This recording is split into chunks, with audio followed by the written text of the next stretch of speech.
Public opinion polls in our state show support for the right to abortion, Medicaid expansion, and banning assault weapons. You are on the side of public opinion in each of these issues. Yet, you are behind in almost every poll. Wow. Candidates have 60 First of all, thank you so much for having me. I appreciate the opportunity to address the community of Georgia. Stacey Abrams. The reason people are on my side are because I'm on the right side of history and on the right side of the issues. But we also know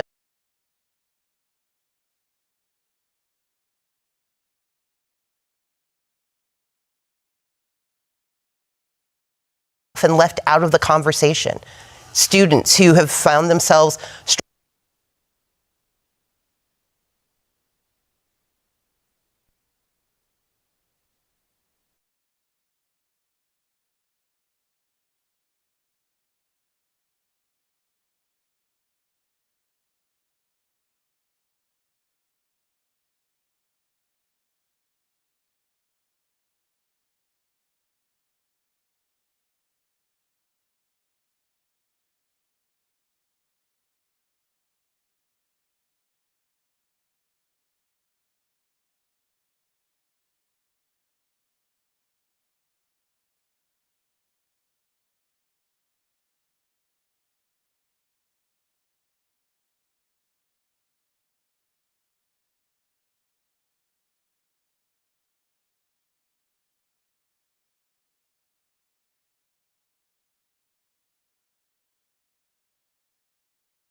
things that our Georgia families are facing right now, quite honestly, because of bad policies in Washington, D.C.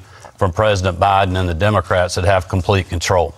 And thankfully, working with the Georgia General Assembly, we've been able to work to help give some relief to people despite what's happening in Washington, like giving a income tax credit back to our citizens, cutting taxes, also suspending the gas tax since March now, $800 million of relief for our hardworking citizens. So that is what my focus has been on, and it's what it will continue to be on.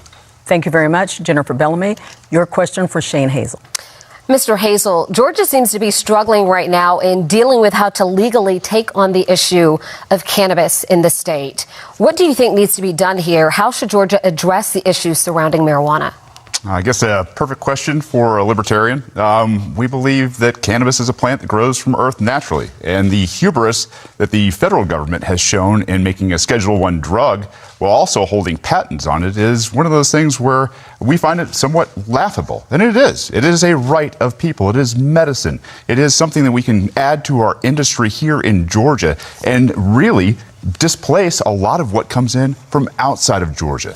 This is a huge win for Georgia. We have a great agricultural sector. We can grow 2 bumper crops of cannabis every year.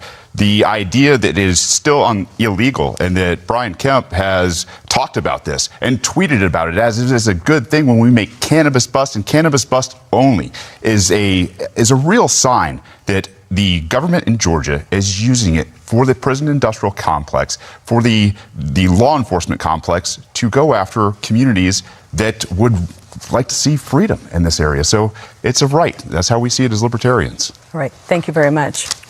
You have a rebuttal? Yeah, I would just like to make sure people at home know that I have been doing exactly what I told them I would do when I was campaigning for governor, and now that I am your governor. We have been going after street gangs and drug cartels. So the things that we're tweeting out there is when our great men and women in law enforcement are making drug busts, not from recreational use. It's a plant. Other things. But that's what my focus is on. All right. Thank you very much, gentlemen. Greg, please ask a question of Stacey Abrams. Yeah, Ms. Abrams, in 2018, you didn't concede defeat to Governor Kemp, and you talked to systemic problems with the state's election system. This election, do you commit to accept the outcome of the vote, regardless of what it shows?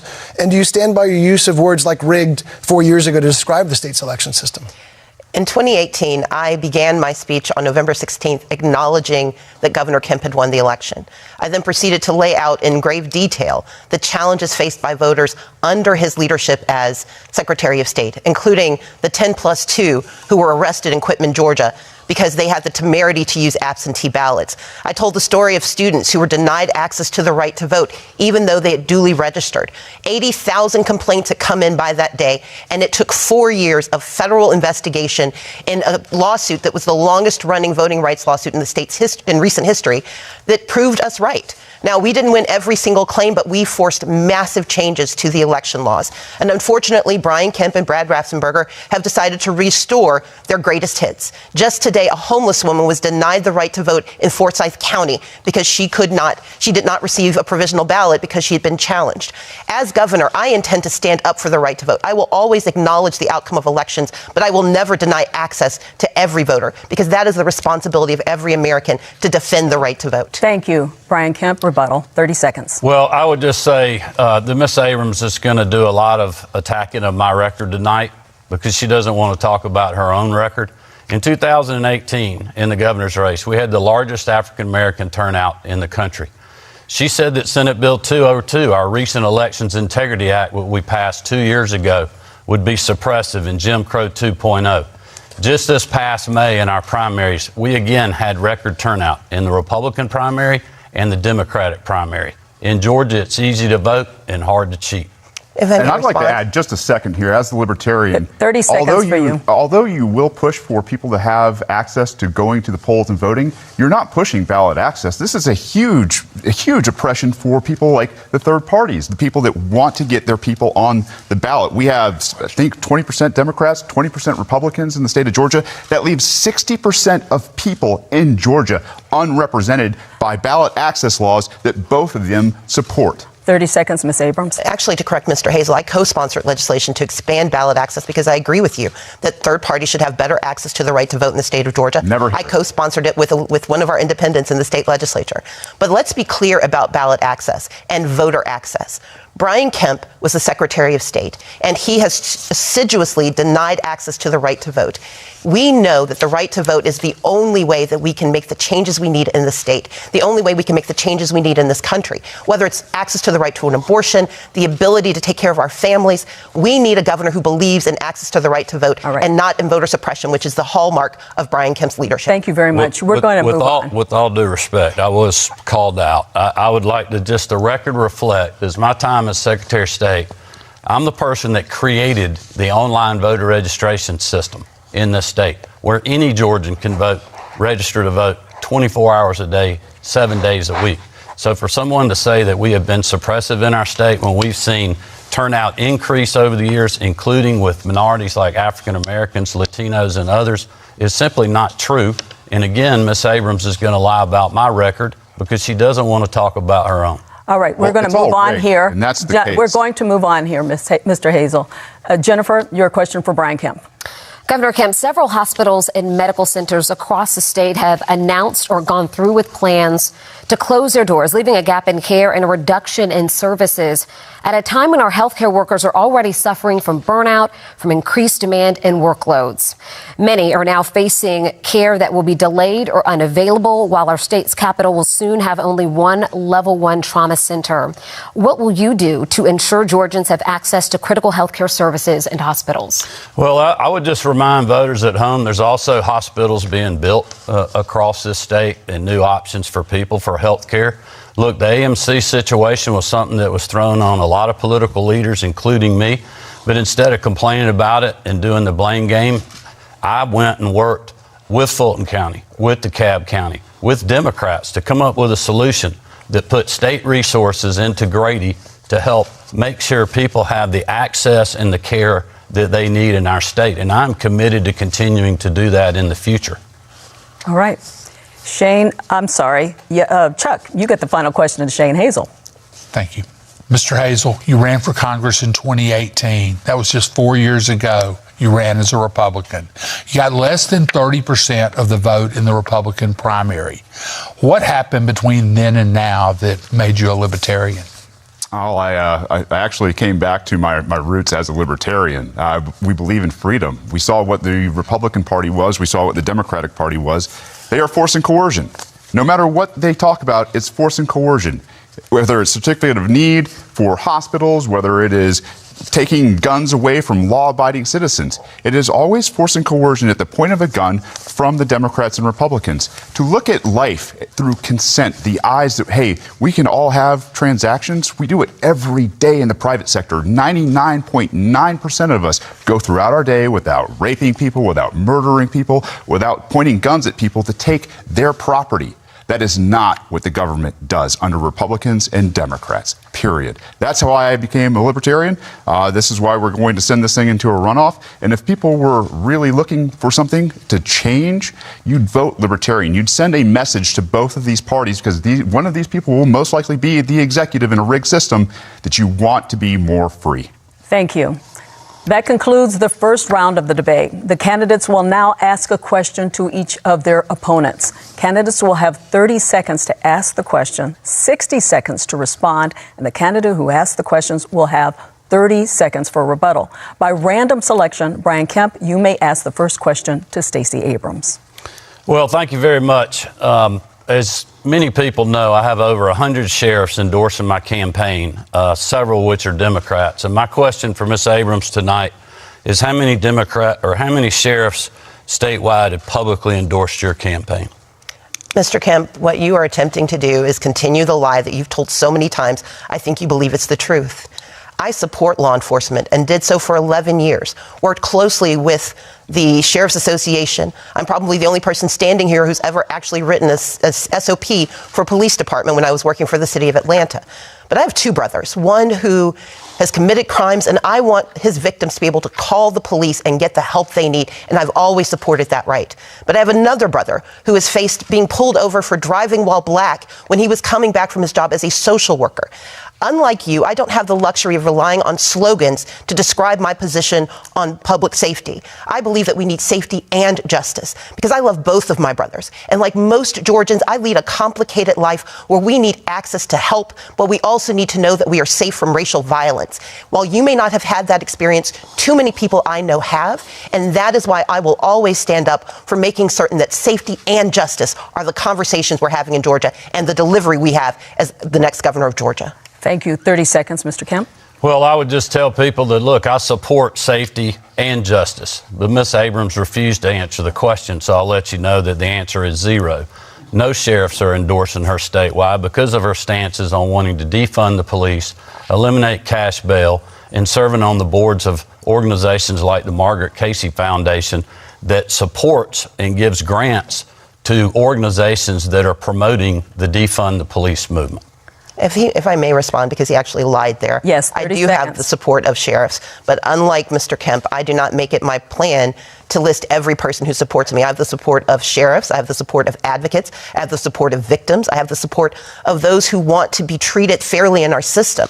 I have to have conversations with the entirety of Georgia. I don't have the luxury of being a part of a good old boys club where we don't focus on the needs of our people. And that is why my mission has been to put out very concrete plans explaining how I will serve justice, how I will serve safety, and how I will serve the citizens of the state of Georgia. 30 seconds, Brian Kemp. Well, look, I would just tell people, I know Ms. Abrams is upset and mad because these are things that she said. This is not me making this up. This is things that she said in interviews that she's done, and she's sitting on organizations that you can go look at the facts yourself. And that's why the men and women in law enforcement want a governor that is going to stand with them, who has been with them, not only to have their back, but also stand shoulder to shoulder on things like civil unrest and going after street gangs and human traffickers. Thank you very much.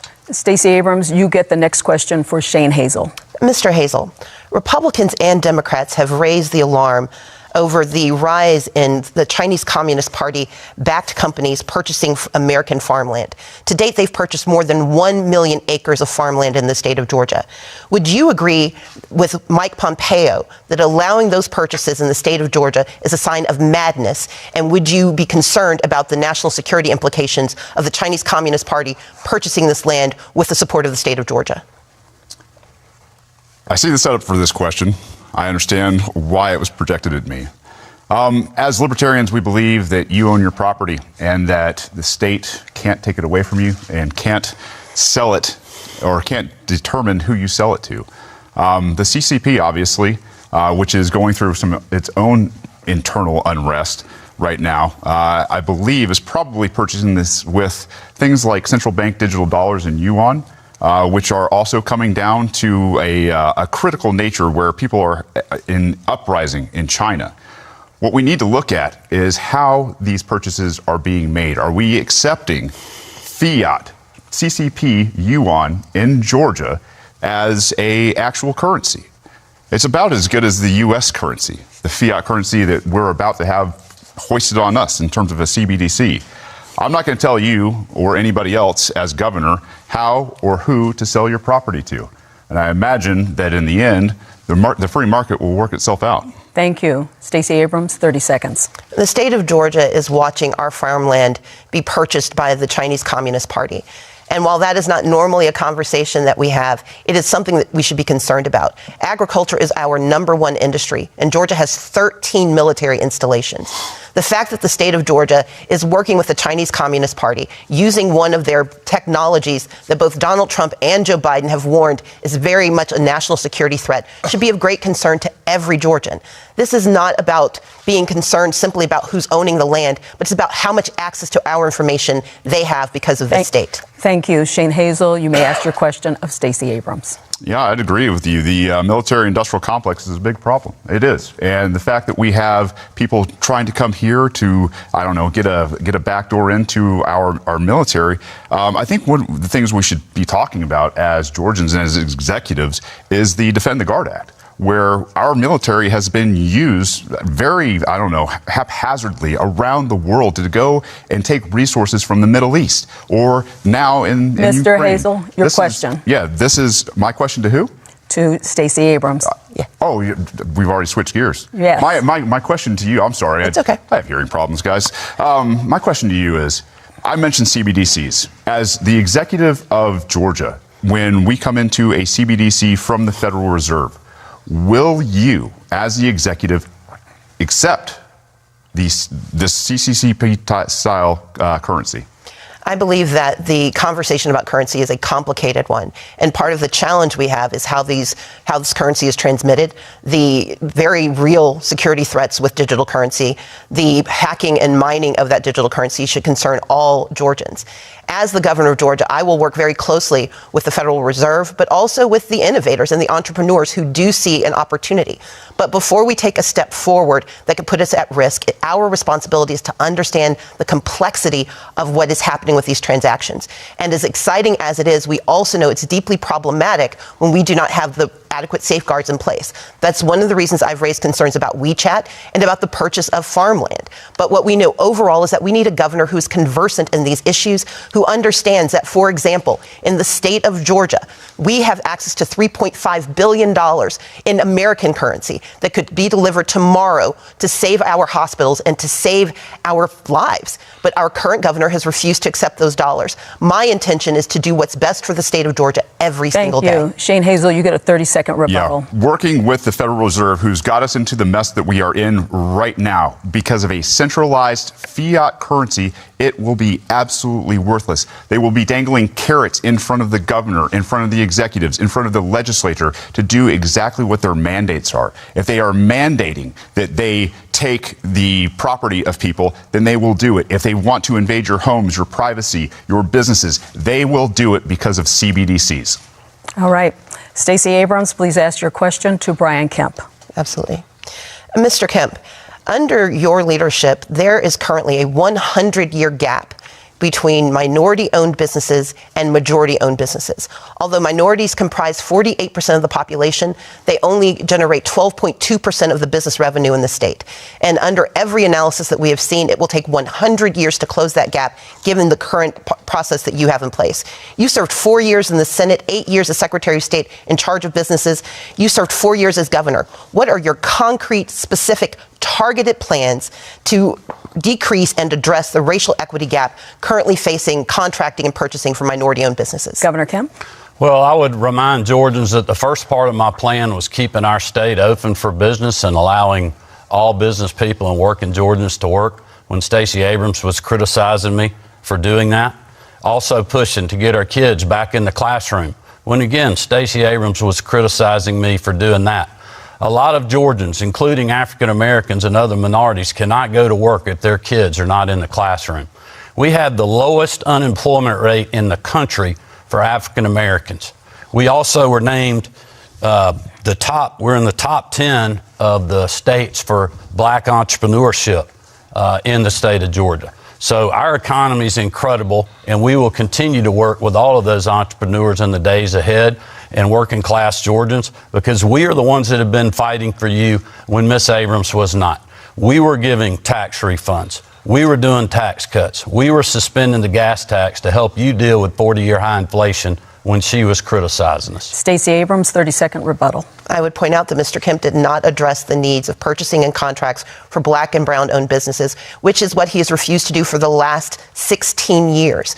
We know that $10.9 billion has been delivered to the state of Georgia through 2 recent acts at the congressional level. And Brian Kemp does not have a plan for making certain that people of color have access to those contracts, access to purchasing. It was only in July of this year that he finally acknowledged that there might be a problem. He has said that we need to study it. I would tell him, just cheat off of my paper. I know the answer. We need a governor who actually believes in equity, racial equity, economic equity in the state of Georgia, and I will deliver. Thank you. Shane Hazel, please ask your question to Brian Kemp. Brian, in 2020, on April 2nd, you locked down Georgia, threatening peaceful people with force and coercion. You called people in Georgia non-essential, and it killed millions of jobs. You bent the knee to big pharma and pushed a vaccine that was untested on people, and it has killed people. They have lost their loved ones. You've allowed bureaucracy to invade our businesses, and then you had the audacity to brag about record tax revenue. You want to say sorry to anybody? So is that a question, or? That is a question. Do you want to say sorry to anybody? Well, look, I'll be glad to talk about my record, because obviously Mr. Hazel is gravely mistaken.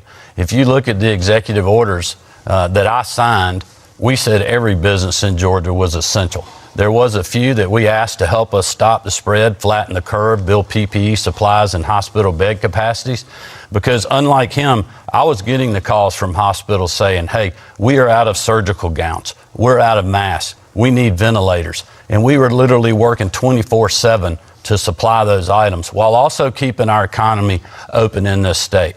And as you know, I was the first state to open the small parts that we asked to close, and our recovery's been as good as any state in the country. We have had 2 record years of economic development because of our business environment, working with the General Assembly to make sure that we're putting Georgians first and Georgia businesses and Georgia workers first, and that's what I'm committed to continuing to do. 30 seconds, Mr. Hazel. You should have put Georgia freedom first, period. You didn't have the power to lock down businesses, and you signed the executive order on April 2nd. It was clear as day. I sat there and watched you do it, and I was like, there is no coming back from this. The idea that the default was to lock down Georgia instead of trusting Georgians with their freedom to adapt in a time of very changing circumstances, I think is a tyrant move, and I think the left and right are fascist and communist socialists, whereas we're talking about real liberty, trusting Georgians with those decisions. Thank you, Mr. Hazel. Brian Kemp, you have the final question in this round for Shane Hazel. Well, I would just ask Mr. Hazel if he supports the things that we have done, because we were open and Georgians were working and we've had excess revenue. So instead of doing big government... That's our tax money. Okay. Yeah, no, I don't support it, because here's the thing is, when we get to that point, when we talk about what you're doing... ask my finish your question. Please go ahead. I would just say, do you support the tax cuts we've done, returning $1 billion of taxpayer money and suspending the gas tax for Georgians to help fight through 40-year high inflation and bad domestic energy policy. Georgia, I hope you hear me when I say libertarians think taxation is theft. It's your money. It's your property. You should be able to determine what you do with it. I don't support the fact that you haven't ended qualified immunity. I don't support the fact that you haven't ended civil asset forfeiture. I don't support the fact that you haven't ended the drug war. You haven't ended nonviolent crime. You haven't ended cash bail. You haven't ended no-knock raids. You haven't implemented community review boards. And you haven't banned blacked-out cop cars that go after people for more money. It's ridiculous. De-escalation by the executive to leave peaceful people alone in the state of Georgia. That's my message to both of you, to everybody in the state who wears a badge. Stop going after peaceful people. Mr. Kemp, 30-second rebuttal. Well, that's simply not true. As Georgians know, I have followed the laws and the Constitution of this state. And I ran on going after criminal street gangs because I knew there was an issue in our state when other people wouldn't even talk about it and the media wouldn't acknowledge it. And you look at the amount of fentanyl that's coming across the southern border because of bad border policies from this administration. Every governor in the country is having to deal with that. So yes, I'm going to go after bad people that are selling bad drugs and killing our children and our other citizens. The free market way to do that would be to allow cannabis and psilocybin to handle the mental health issues. Okay, well, I wasn't talking about cannabis. I was talking about deadly fentanyl. Stop busting them then. Gentlemen, we're going to move on. That concludes our second round. For those just joining us, this is the general election debate between candidates for governor. We will now go back to the panel to ask questions to the candidate of their choice until we run out of time. As a point of moderator privilege, I may also ask questions of the candidates, and I will determine when a rebuttal is appropriate. And I'm going to use that moderator privilege right away to ask some education questions. Mr. Kemp, if reelected, you've said you'll push for $65 million dedicated to fighting pandemic learning loss, hiring more counselors, and recruiting teachers to fill shortages. How do you respond to those who say you should have prioritized those academic-related issues over laws dealing with divisive concepts, parental laws, and obscene books in the past legislative session? Even those who were pushing for those laws in the end say they don't have much teeth. Well, look, we have been pushing for those things. You can talk to school superintendents around the state. We have worked with them really over the last year and a half, 2 years on learning loss. We've been working with our superintendents and other education groups. We've passed 2 different pieces of legislation dealing with the teacher pipeline, which is getting more teachers into the system. Our plan is working with higher education, including our HBCUs and others, to make sure we're getting more of the right people and more of them in the classroom to help mentor our children. This is really just the next step in the process. We are funding K through 12 education in this state more than we ever have per pupil, ever. And that's coming off a recession during the middle of a global pandemic. This includes my promised teacher pay raise of $5,000 that we completed in my first full term, despite having to deal with 2 years of a global pandemic and a recession. So I think it's incredible what we've been doing, but make no mistake, we have more work to do, and I'm committed to doing that. Thank you. Shane Hazel, would you tell us your education plan? Yeah, it's to put it in the hands of the private sector. The government education system that came from Prussia in the 1700s has obviously failed Americans. We don't understand economics. We don't understand our civil culture. We don't understand a whole lot about what goes on behind the scenes in politics. The idea that we want to privatize everything as libertarians is good for education. Think about Walmart having a monopoly on force to teach your children. It's insane. The idea that we do this with a government has side effects. We see them on a daily basis. We need to get government out of education. We need to allow parents to seek out the best education for their kids. And we also believe that they have the responsibility to do so. So to help fix this nation, start here in Georgia, is get the government and the admin out of the classroom and get it out of our lives. Thank you. Ms. Abrams, in education, you propose a boost in teachers' pay, more state-paid preschool slots for lower income children and their families, and more. If you win the governor's race, you'll likely have Republican majorities in both chambers. Given what we know about partisan divisions, how will you get your education proposals passed and funded? So let's begin with what my proposals are. Georgia is sitting on a $6.6 billion surplus. That's money that we have after we've paid every bill, after we've put 15% aside for, say, a rainy day fund. That is money that after we've accounted for increases in population. And I want to invest it in our children and in our families, beginning with making certain that we have pre-K slots. We have 4-year-olds on a waiting list. I've never met a 4-year-old who waits to turn 5. But we can solve that problem with the money we have right now. We can also give an $11,000 pay raise to our teachers instead of a $5,000 pay raise on layaway.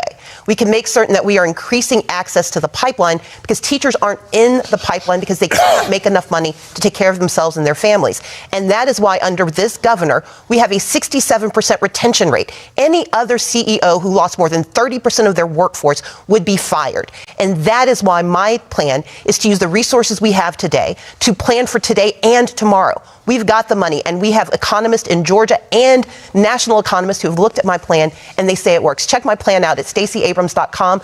Check my math. It works. Thank you. 30 seconds. Yeah, I'd just like to let people know that, look, my plan is to use the revenue that we have because we've been open.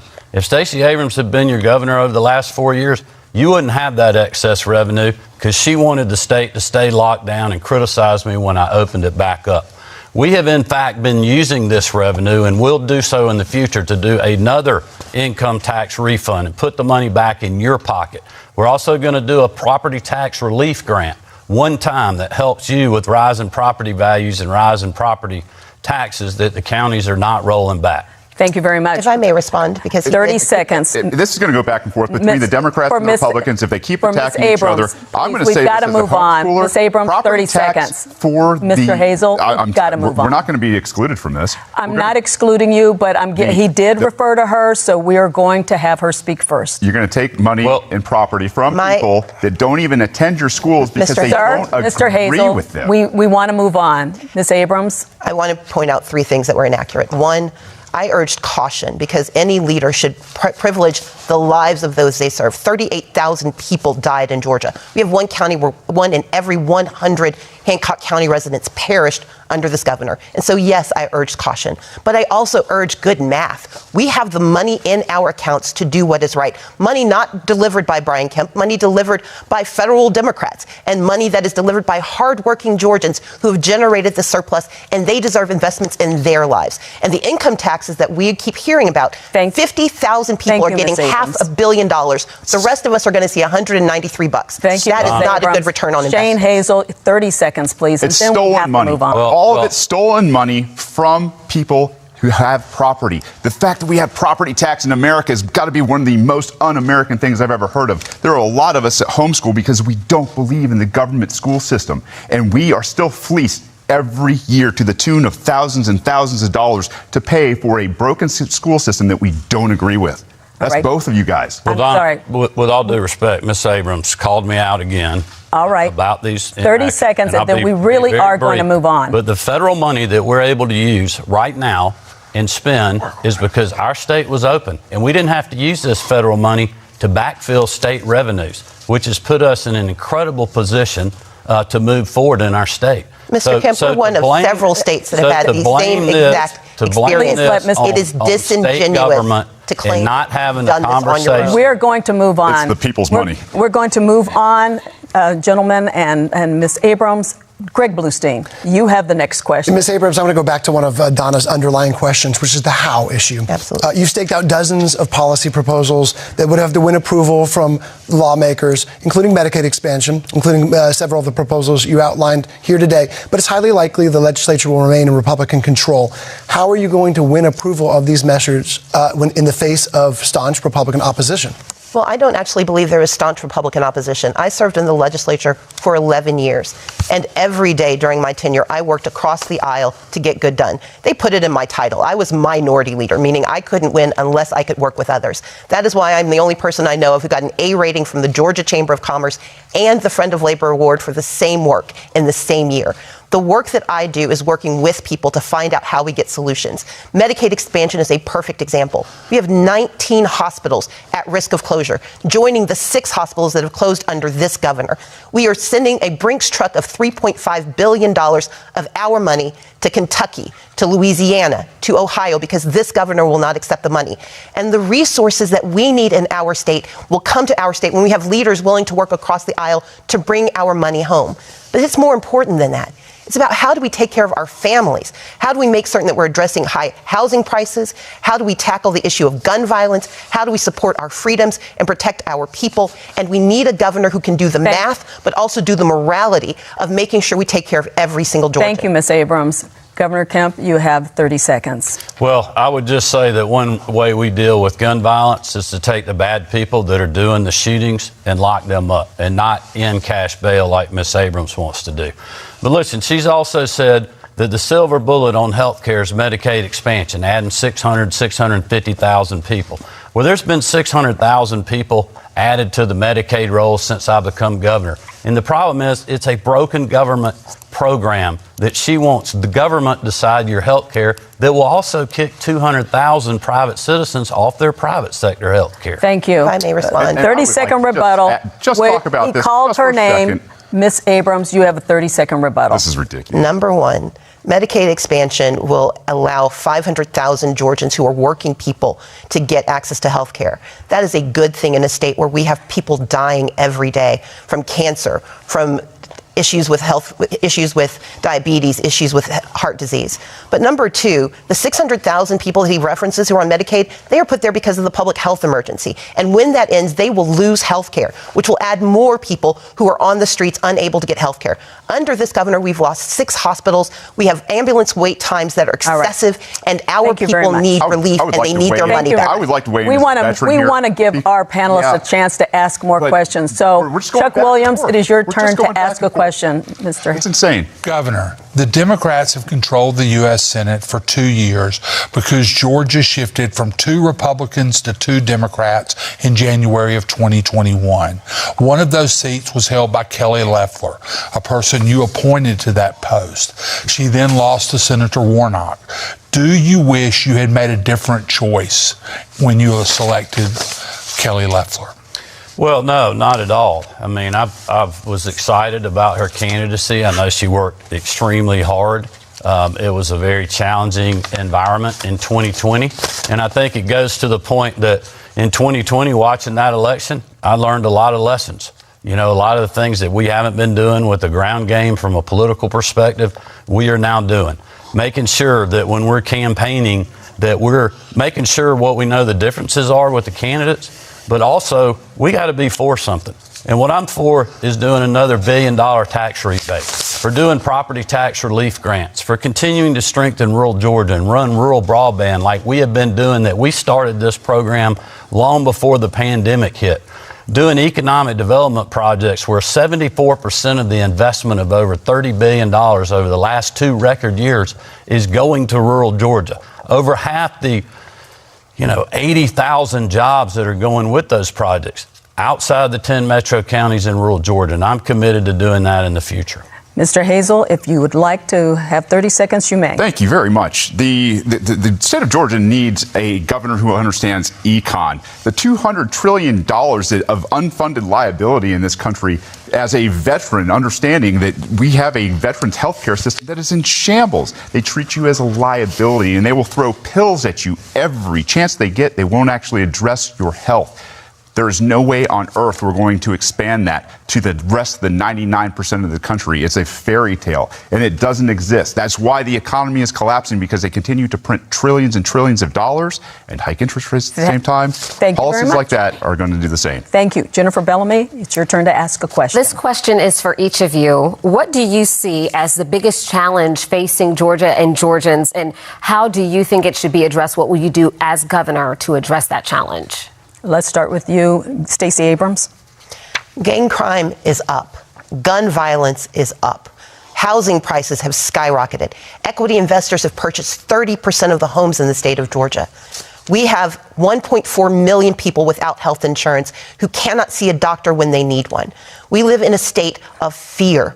And this is a governor who, for the last 4 years, has beat his chest but delivered very little for most Georgians.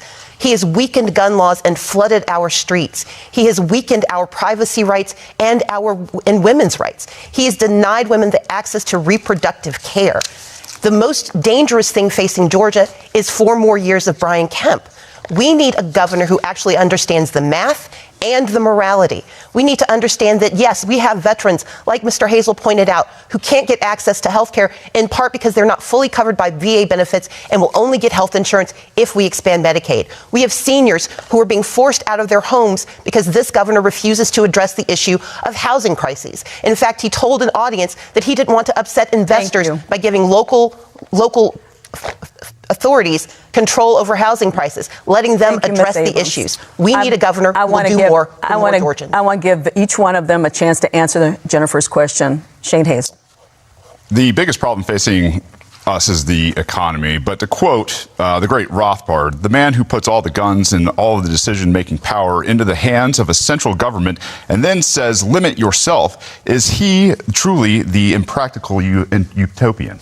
The idea that the economy isn't the biggest problem that we have in Georgia is because people don't understand economics. These guys don't understand economics from Republicans or Democrats, or else we wouldn't be in the hole that we're in terms of trillions and trillions of dollars. What we need to do is get back to basics, Austrian economics, where we get rid of this cancer that has invaded every transaction that we have through a fiat currency system, creating freedom for everybody in Georgia is the default position. Not more government, not more programs, not more policies, not more point at the barrel of a gun, force and coercion. It is freedom. All right. Brian Kemp, your answer to the question. Well, I'll first, since I didn't get a rebuttal after being called out, would just let Georgians know again that my record's being attacked because Miss Abrams doesn't want to talk about her own record. If you look at what the state of Georgia and our First Lady, Marty Kemp, has done to raise the awareness on ending human trafficking, going after the perpetrators and supporting the victim, as well as us working with the General Assembly to give Medicaid benefits to birthing mothers up to a year after having that child and other things, shows you our state that we value life and that we care. But in the future, my focus is going to be what it was when I opened the debate. And that is helping you fight through 40-year high inflation and disastrous policies in Washington, D.C. I would remind you that Stacey Abrams campaigned to be Joe Biden's running mate. She supports these policies that have raised taxes on hardworking Americans and Georgians when they promised they would not.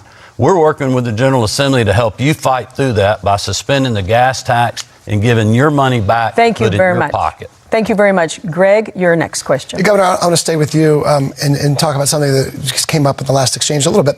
Earlier today, you rolled out a new public safety plan that offers a crackdown, promotes a crackdown on criminal offenses. What it doesn't specifically address is gun violence. Your critics say that your permissive gun policies will only lead to more crime. What do you propose you will do in a second term if you're reelected to address gun-related crimes? Well, again, we're going after the people that are doing these gun-related crimes.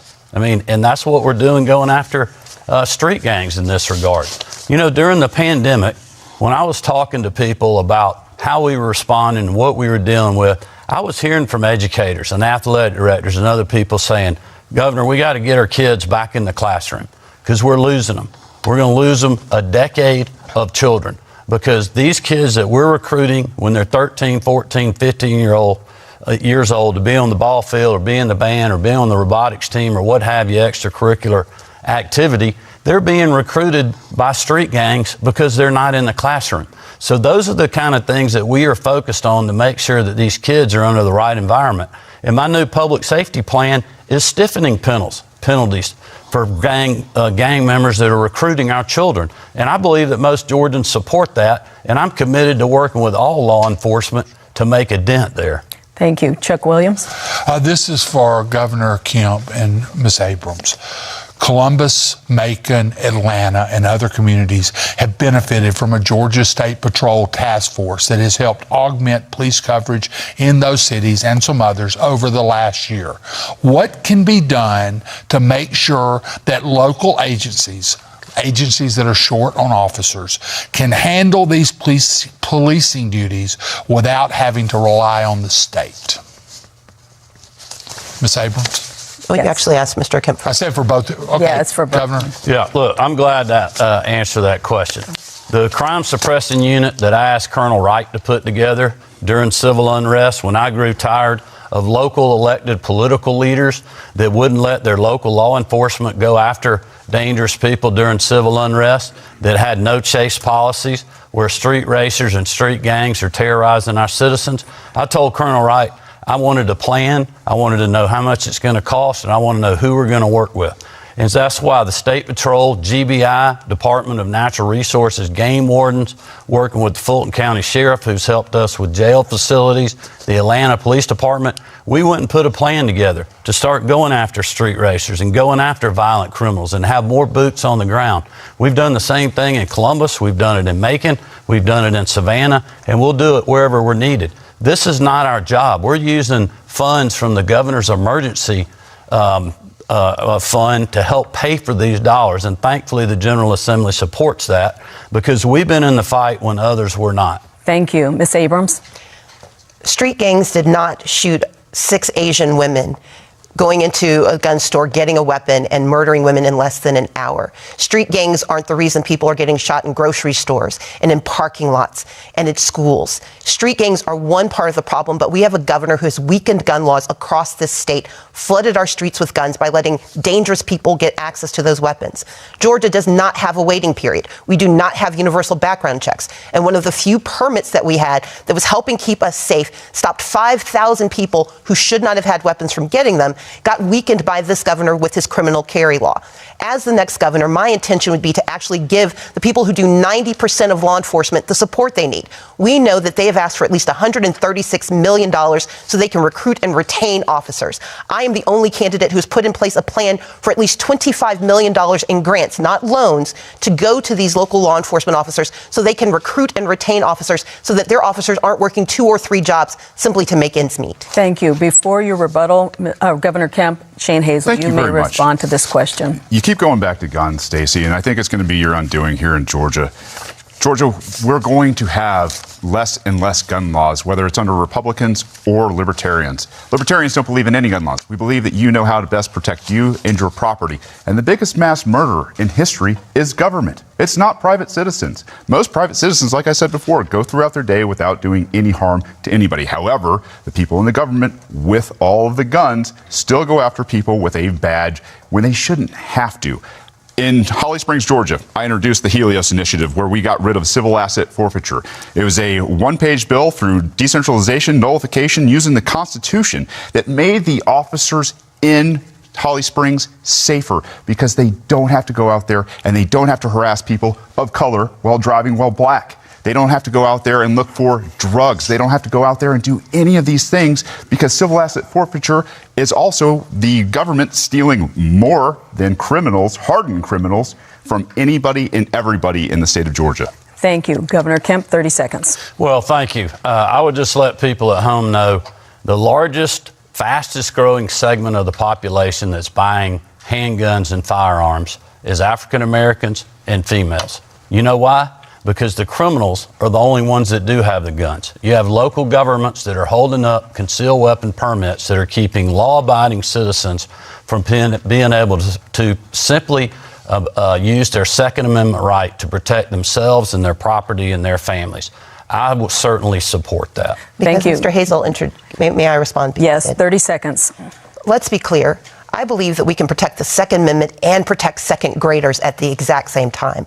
That means that, yes, more people are buying guns, but that's because they think that's the only way to protect themselves because guns have flooded our streets. These are communities that want to be safe. They don't want to have to carry weapons. I know how to shoot. My great-grandmother taught me. But I know that the person who is most responsible is the person who holds the weapon. And that is why I will quote Ronald Reagan, trust but verify. And because of the criminal carry law that Brian Kemp signed into law, there is no longer a background check for those who have concealed carry permits. That makes all of us less safe. How are you going to take the guns? Don, if I could respond. How is she going to take the guns? That's a great really question. want to move on. Well, there is a federal background check. There's a federal background check on every individual that buys a firearm in the United States of America. Which shouldn't exist either. That is not true. Well, the point, Mr. Kemp, that's not true. I understand the point you're making, But the point is, when you buy a firearm, you get a background check. Mr. And Kemp, none of the laws More changed. Mr. Kemp, if you purchase a weapon in Georgia through a gun sale or a private sale, Well, through a Mr. gun Abrams, show or a private sale, you're not All right, subject we're to that. going to have to move on. Interrupted you tonight. And I apologize. Candidates, we have to move on. I'm going to allow Jennifer to ask what's going to be the final question in this round. A study recently showed frustration among our nation's teachers with political interference into education, with issues like COVID-19 and critical race theory presenting additional challenges to a profession that's already dealing with low pay, falling interest, and people leaving. What would you do specifically as governor to recruit, retain, and empower educators for schools across the state of Georgia, for each of you? Should I? All right, we'll start with you, Ms. Abrams. And let me again apologize to Mr. Kemp for interrupting. This is a very important topic to me, and I apologize for my outburst. I will say that when it comes to education, we know teachers are leaving the workforce. We have a 67% retention rate, but 70% of our teachers have said they would not recommend teaching to their colleagues.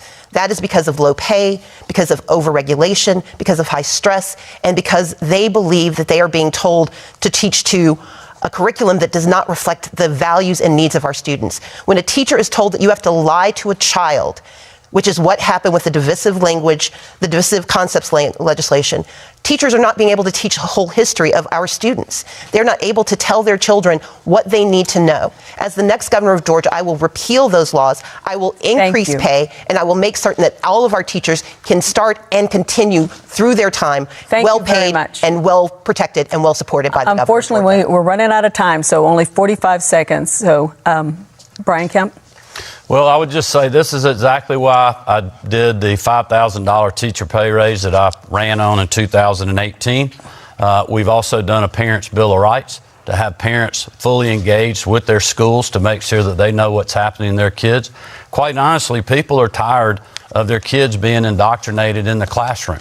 But we've also worked with our educators on these pieces of legislation to make sure that they make good common sense. But I would also tell you that people are tired of these issues like not having fairness in girls' sports and other things. And quite honestly, it's woken a lot of people up. So we got to continue to have good conversations like we've done with our teacher pipeline legislation, like we're doing with helping 9,000 parapros get fully certified to be in the classroom. Thank you very much. Shane Hazel, you get 45 seconds. Your question raises a lot of interesting points. A lot of these teachers, like my own wife, has left the profession of teaching to homeschool, to go to private school, to do something outside of this narrative where admin from the federal government and the state government is forcing them to teach things they don't want to teach to test. They can't stand the administration who makes six figures. It is bloated. It has absolutely gotten out of control. We need to nullify property tax. We need to let people get out of the system. We need to allow the private sector to work, because before education was put under the thumb of government here, we had some of the brightest, most well-read people in the entire world, and that's what we need to bring back. All right, thank you very much. We are running out of time, so that is all the time we have for questions. Each candidate will now have only 40 seconds for a closing statement. And Brian Kemp, you get the first closing statement. Well, first of all, let me thank the Atlanta Press Club for having us. When I ran for governor in 2018, I promised to put hardworking Georgians first ahead of the status quo and the politically correct. I said shortly after being sworn in, I would work hard as your governor every single day for all Georgians, whether you voted for me or not. I'm so optimistic about the future of our state. The lowest unemployment rate in the history of the state, the most people working, and economic opportunity in all parts of our state, no matter your zip code or neighborhood. Stacey Abrams said Georgia's the worst state in the country to live. Well, Marty, the girls, and I disagree. We think Georgia's the greatest state in the country to live, work, and raise our children, and that's why I'm asking for your vote and support to keep it that way. Thank you, and God bless. Thank you. Stacey Abrams, 40 seconds. I, too, want to thank everyone tonight for your support. And I want to point out that Brian Kemp did make promises. He promised to keep us safe, but crime has gone up. He promised to protect us, and yet he's attacked our freedoms. He has promised to take care of our families, and yet the rising prices in Georgia are rising because he refuses to expand Medicaid, because he refuses to tackle the affordable housing crisis that we have, and he's sitting on $400 million of our money that he will not spend to keep us under roofs and in our homes. As the next governor, I want us to have more money in our pockets, more protections in our lives, more freedoms in our days, and more opportunity in our communities. I see all of Georgia, and as the next governor, it would be my intention to serve all of Georgia. I encourage you to go to my website, StaceyAbrams.com, and please make a plan to vote, and know that I'm asking you for your vote tonight. Thank you. Shane Hazel, you get the final 40-second closing statement. Georgia, you are essential. We are in changing times. Technology, money, politics are all changing incredibly fast. As humans, our superpower is our ability to adapt to a changing world. This power to adapt, our passion and genius is unleashed when it is free. Free from tax, free from government and their lockdowns, free from government mandates, and free from force and coercion. You know best how to adapt and run your life, and that is your right to do so. It is time peaceful people were free to take on the challenges we face. Our message to the government is simple. It's time to leave peaceful people alone. If you believe the government is so damn essential, we have to go. I'm sorry. Stop robbing us at the point of a gun and compete. That concludes our debate. We'd like to remind voters that Election Day is Tuesday, November 8th, and early voting has already begun. Our thanks to the candidates and to our panel of journalists. We'd also like to thank the Atlanta Press Club for arranging today's debate. For more information about the debates they will host this election season, visit atlantapressclub.org/debates. I'm Donna Lowry. Thanks for joining us for the Atlanta Press Club debates.